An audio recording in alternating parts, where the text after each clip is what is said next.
Colleagues at the head table, sisters and brothers of Arima and environs, friends and supporters listening to this meeting here and on the radio broadcast both at home and abroad. As is my custom, tonight I would like to speak to you on two issues, which I believe are of grave concern to the citizens of Trinidad and Tobago. I will not tonight remind you that murders have reached 335 for the year, and deaths on the road have soared to some 150. I will not talk about PNM MPs who cuss out helpless citizens and abuse them in the worst way when they stand up for their rights. You know, if someone in the UNC had behaved in such a manner, the newspaper, the radio, and the TV would have still be having a field day.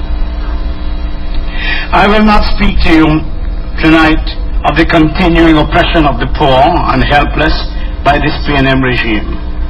I will not speak of the incompetence and corruption of the PNM while the farmers cringe as they watch their crops destroyed, hundreds of thousands of dollars worth. No, I will not talk about those things, important though they may be. I've spoken about them before, and some of my colleagues have talked about them tonight. Tonight I want to speak to you about a danger which is much more subtle. Wage Mark touched on it. And that is a danger which you cannot see, but which hurts you more than the floods. That is the issue of inflation. Basically, inflation means rising prices, but rising prices result in the falling of the standard of living of people who are on fixed incomes, and in particular the middle and lower income groups, the pensioners and the poor. When the UNC came to office in 1995, the PNM had left us with an inflation burden rate of 8.8% per annum. We brought that down to 5.3% in 1995, 3.3% in 1996, 3.7% in 1997, 5.5% in 1998, and 3.6% in 1999. In other words, when the UNC was in office, inflation was kept under control between 3 and 4% per annum, and we were praised for so doing by all of the international financial institutions. You know what that means? That means that if your income was rising at the same rate during those years, that is to say between 3 and 4%, then your standard of living remained constant. But if your wages and salaries rose by more than 3 to 4%, as it did between those years, that meant that your standard of living would have been improving, and you would have been getting better and better off as the years go by. It is a well-known fact that during the time that the UNC was in government, your life was getting better and better with every passing year. When Robinson robbed us of the office in 2001, inflation was 5.5%. During the time that the PNM has been in office since then, that is to say between 2002 and 2006, inflation has been constantly rising, and today it is very near to 10%. That means that if your income is rising by less than 10% per annum, and it is not, then you are getting worse off as the years go by. Inflation is about rising prices, as we told you, and rising prices, especially the price of food and the price of basic necessities, hurt most the people of the middle and lower income groups, those on fixed incomes, and the poor. The rich does not feel the pinch of inflation as the poor does. When the rich go to the market or to the grocery, it does not matter to them whether the basket of goods they have bought will cost them $200 or $300 more. They don't feel that. But to the public servant, to the teacher, to the taxi driver, to the contractors' workers, to the laborers, the pensioners and the poor, $200 to $300 more may well mean the difference between getting 3 meals a day or getting 2 meals a day or possibly 1 meal a day. It may mean that in order for the child to eat, then the child can't go to school. It may mean working twice as hard as two jobs, if you could get it, in order just to stand still. Speaking in Parliament on Friday last, on behalf of the PNM government, one, Colm Imbert, admitted that they failed to control rising prices. They failed to deal with what is now becoming runaway, galloping inflation, which has now reached double digits. That is to say 10%. He admitted that food prices had risen by more than 20% under the PNM. In fact, it rose by 20.6% in 2004 and 22.6% in 2005. The governor of the central bank, the consumers' associations and organizations have all spoken out against the dangers facing the country because of inflation. You know, some people think that this PNM government doesn't know what to do about inflation. That is not so. That's foolishness. The PNM government has enough money to purchase the best economic advice in the world. So they don't know. They know darn well what to do.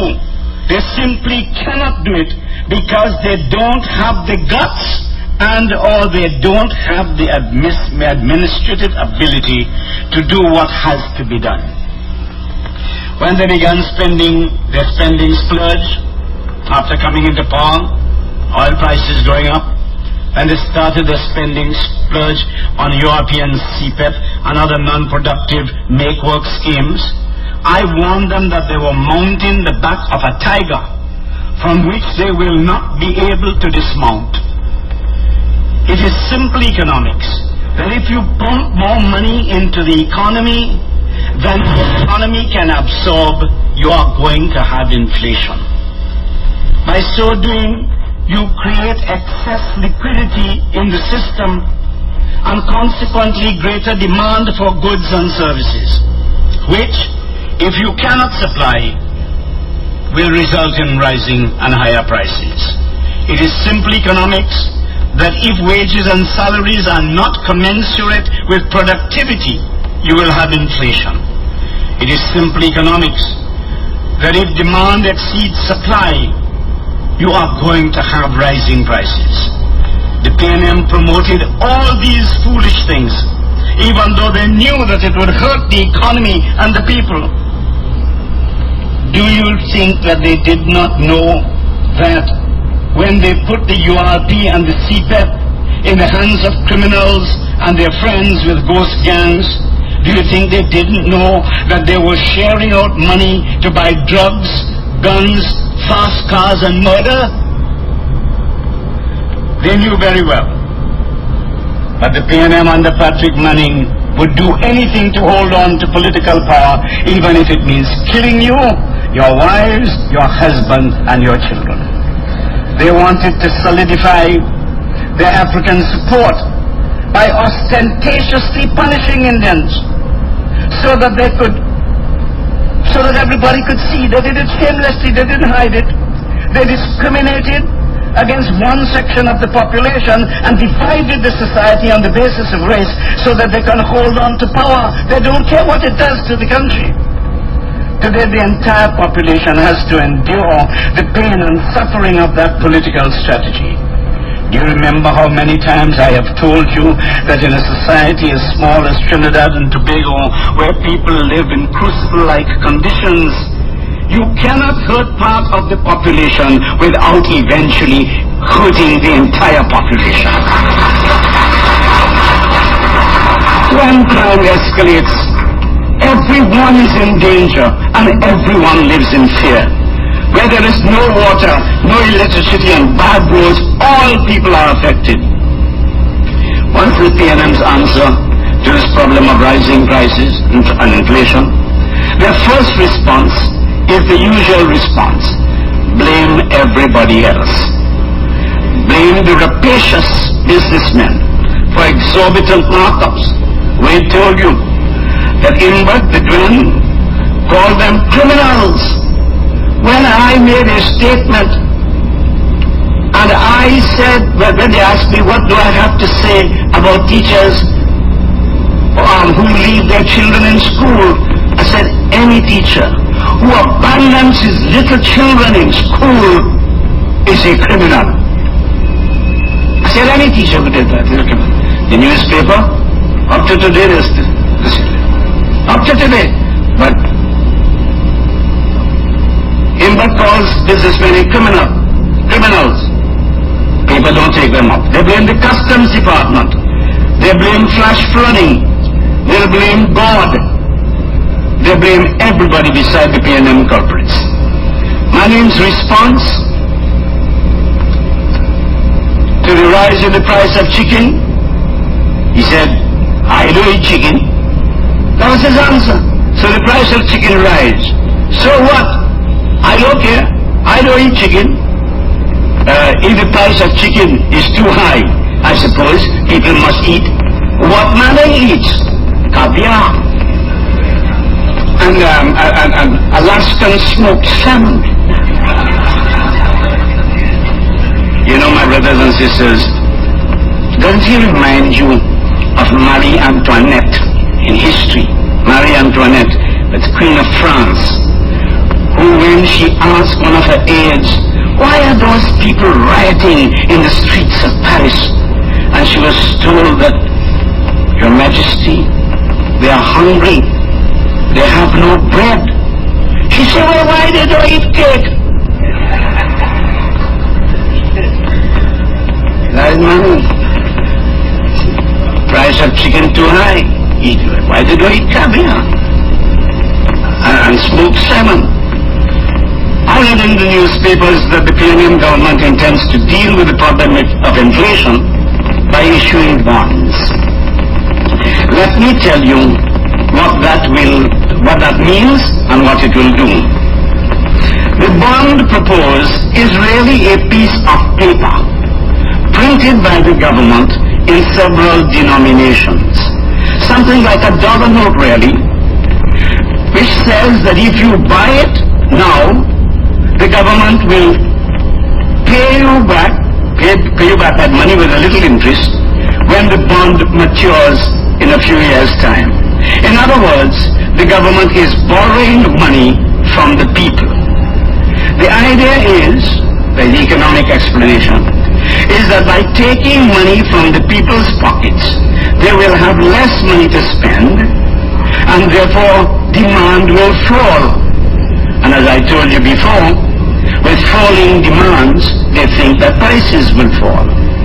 Theoretically, that sounds all well and good, but let us see the effect of this measure on ordinary people. Who will buy those bonds? The ordinary people.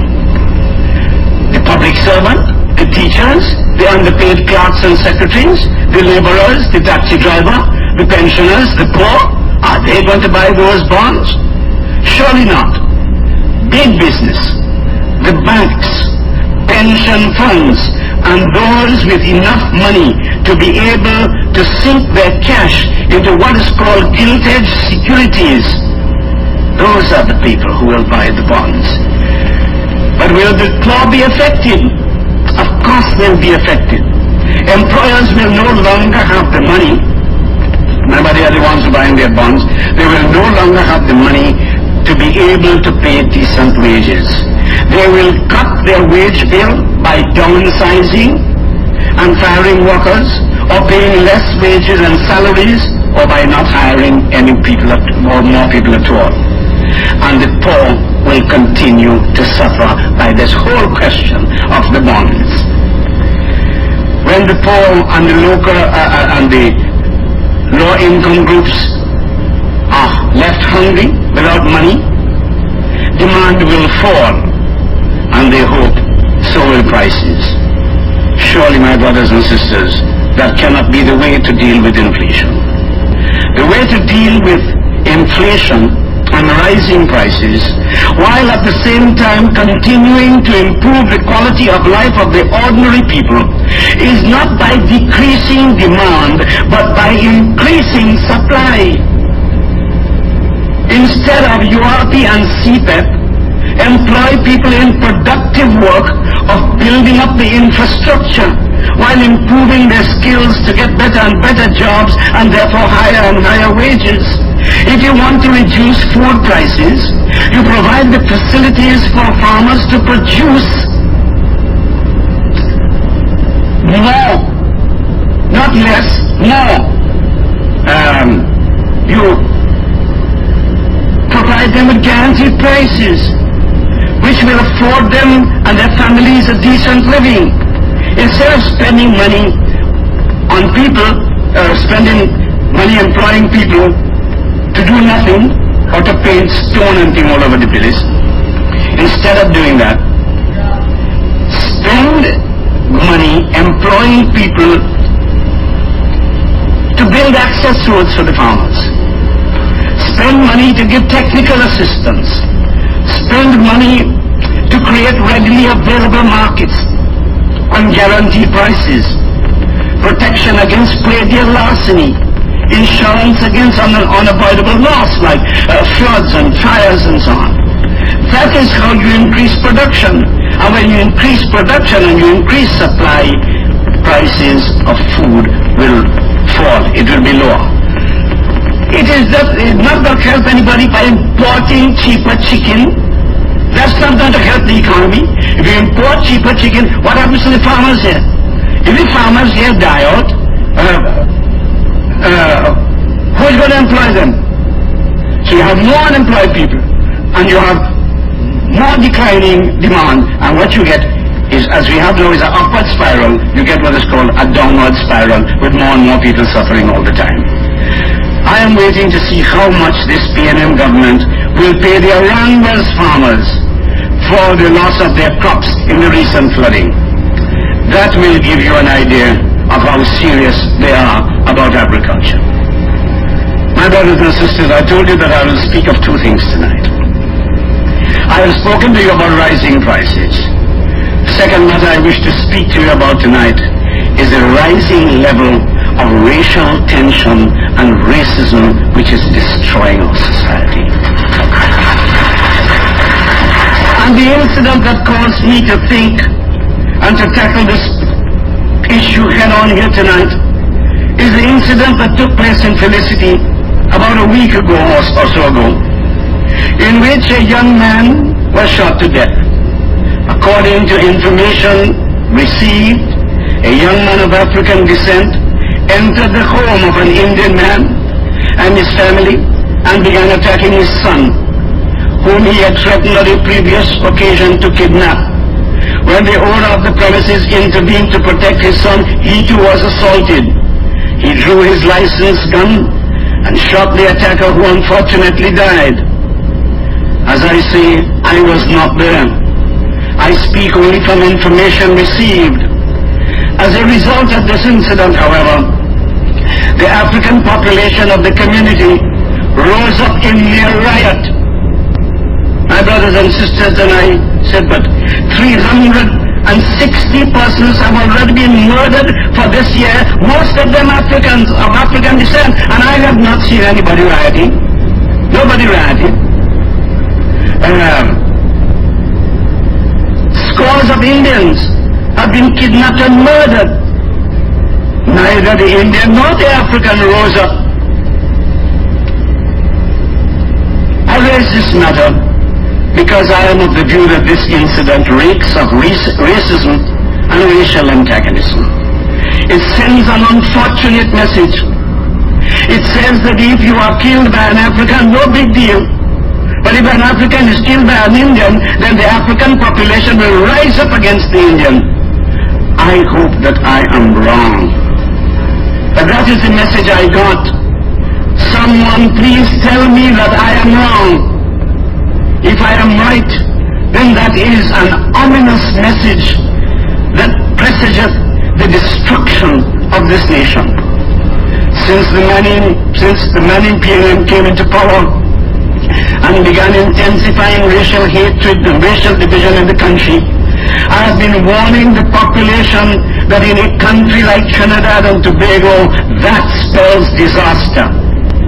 He began first of all by labeling Petrotrin Petrosing and firing most of the Indians employed there. That was an act of racism.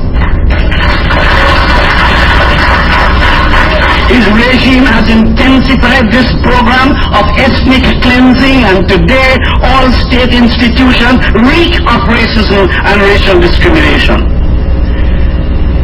In Trinidad, Indians constitute some 43% of the population, while people of African descent make up some 42%.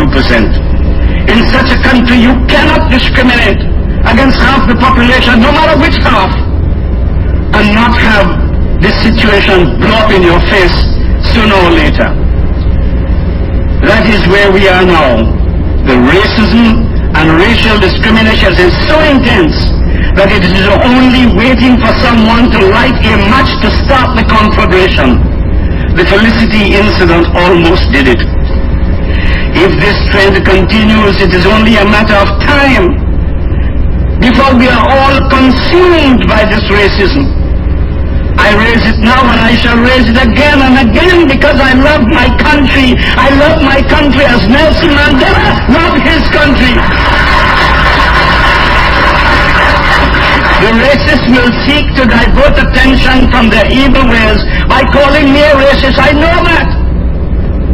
Just as the white racists call the African freedom fighters, they call them racists. The strategy of the racists is to accuse the victims before they can open their mouths to protest. What else can explain the attack of the media on the leader of the opposition, Kamla Prasad Bisesa, for bringing to the attention of the Indian delegation the fact that Indians were being discriminated against in Trinidad and Tobago? What is wrong with that? I ask everybody, tell me what is wrong with that. What is her sin? What is her crime? Is it that she was lying when she said that? That there is racial discrimination in Trinidad and Tobago? Or is it that there is discrimination, but the sin she committed is that she talk about it? She mustn't talk about it. Whether it is to the Indian delegation or to any delegation for that matter. Let me tell those racists in the media who are leading this attack against Kamla that the crime is not talking about racism, the crime is practicing racism. When Mandela and Archbishop Tutu and other freedom fighters of South Africa shouted to the world about racism in their country, were they wrong?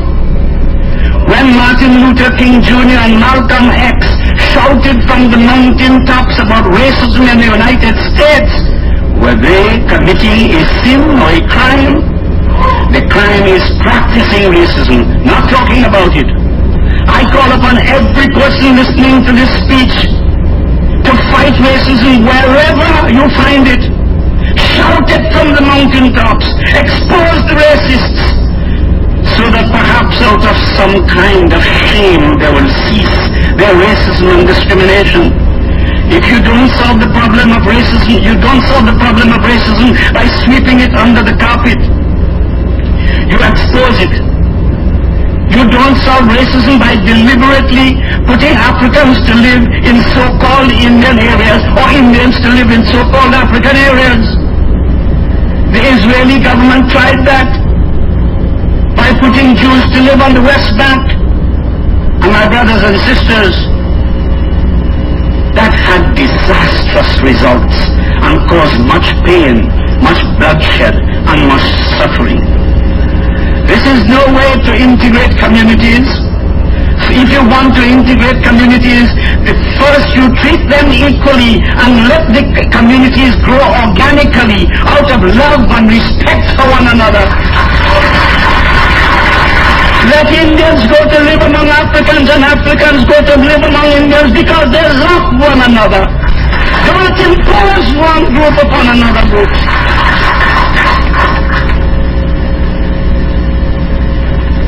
In fact, what you do by doing that is you really move the ghetto from one place to another.